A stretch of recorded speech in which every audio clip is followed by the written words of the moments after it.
They won't actually spawn exactly where the bloodstain was lost or the item was dropped, and this is why you'll often see pictures and videos of vagrants in repeating locations. Hey, I found a vagrant. Really?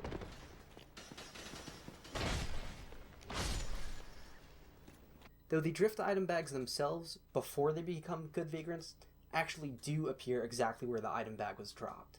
So if you're trying to help spawn good vagrants, consider hiding your item bag somewhere obscure so it's not found. So because of their fixed spawn locations, and there being a few bottlenecks of difficulty in the game, this results in there being a few vagrant locations that are much more well known and notorious than the rest. So I'm going to quickly review a couple of the lesser known spawn locations that I think you might find interesting. In the Undead Burg, an evil vagrant can potentially be found in the building that requires jumping to get into. In Lost Izalith, a good vagrant can be found behind the chest in the area with the dragon butts. In the Darkroot Garden, a good vagrant can be found on this cliffside dead end behind all the frog rays. And in Anor Londo, a good vagrant can be found, well, here.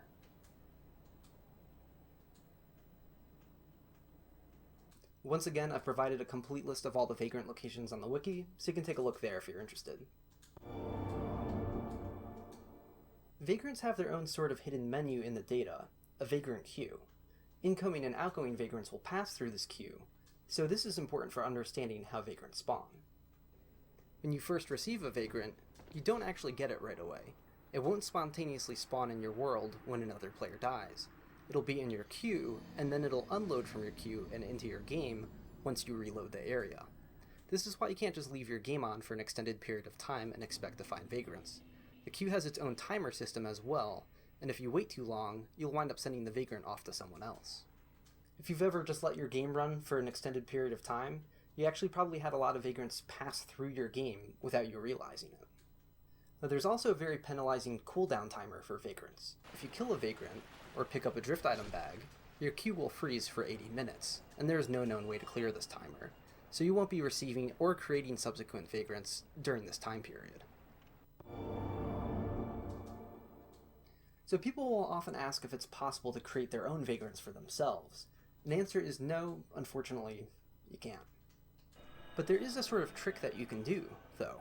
If you intentionally create vagrants repeatedly, perhaps by duping a Firekeeper soul and losing bloodstains on purpose, you can try to spam the network with them.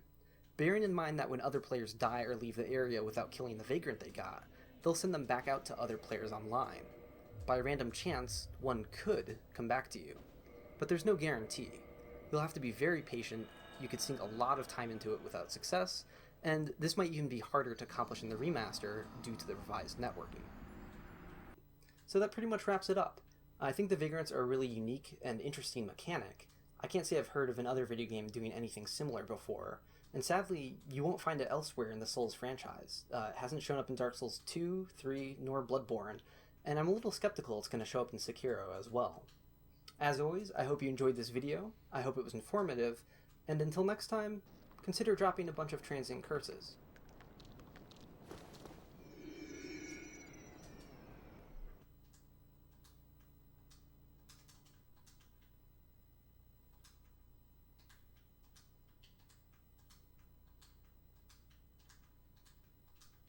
Hello and welcome back to Dark Souls Dissected, a video series dedicated to unraveling the mechanics of Dark Souls 1. Today, we'll be talking about fall damage.